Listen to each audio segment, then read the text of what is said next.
नमस्कार दोस्तों, स्वागत है आपका एनआरपी स्टोरी लाइफ में। आज की हमारी कहानी है संस्कार मायके के। विवाह के बाद पहली बार मायके आई बेटी का स्वागत सप्ताह भर चला। संपूर्ण सप्ताह भर बेटी को जो पसंद है वही सब किया गया। वापिस ससुराल जाते समय पिता ने बेटी को एक अति सुगंधित अगरबत्ती का पूड़ा दिया और कहा कि बेटी, तुम जब ससुराल में पूजा करने जाओगी तब यह अगरबत्ती जरूर जलाना।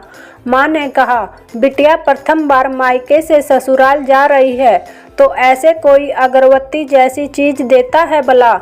पिता ने झट से जेब में हाथ डाला और जेब से जितने भी रुपए थे वो सब बेटी को दे दिए। ससुराल में पहुंचते ही सासू माँ ने बहू के माता पिता ने बेटी को विदाई में क्या दिया यह देखा तो वह अगरबत्ती का पुड़ा भी दिखा। सासू माँ ने मुंह बनाकर बहू को बोला कि कल पूजा में यह अगरबत्ती लगा लेना। सुबह जब बेटी पूजा करने बैठी तो वह अगरबत्ती का पुड़ा खोला। उसमें से एक चिट्ठी निकली जिसमें लिखा था, बेटा, यह अगरबत्ती स्वतः जलती है मगर संपूर्ण घर को सुगंधित कर देती है। इतना ही नहीं, वो आजू बाजू के पूरे वातावरण को भी अपनी महक से सुगंधित एवं प्रफुल्लित कर देती है।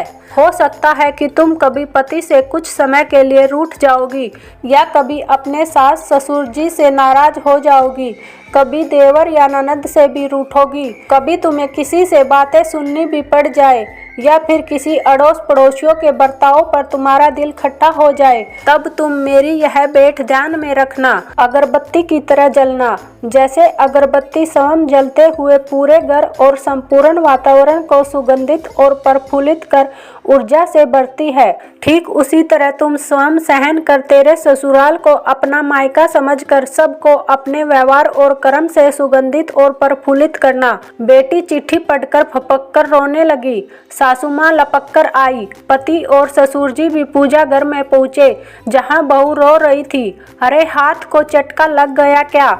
ऐसा पति ने पूछा। क्या हुआ यह तो बताओ, ससुर जी बोले। सासू माँ आजू बाजू के सामान में कुछ है क्या यह देखने लगी तो उन्हें पिता द्वारा सुंदर अक्षरों में लिखी हुई चिट्ठी नजर आई। चिट्ठी पढ़ते हुए उन्होंने बहू को गले से लगा लिया और चिट्ठी ससुर जी के हाथों में दी। चश्मा न पहनने होने की वजह से चिट्ठी बेटे को देकर पढ़ने के लिए कहा। सारी बातें समझते ही संपूर्ण घर स्तब्ध हो गया। सासू माँ बोली, अरे, यह चिट्ठी फ्रेम करानी है। यह मेरी बहू को मिली हुई सबसे अनमोल भेंट है। पूजा घर के बाजू में इसकी फ्रेम होनी चाहिए और फिर सदैव वह फ्रेम अपने शब्दों से संपूर्ण घर और अगल बगल के वातावरण को अपने अर्थ से महकाती रही। अगरबत्ती का पूड़ा खत्म होने के बावजूद भी इसे कहते हैं संस्कार मायके के।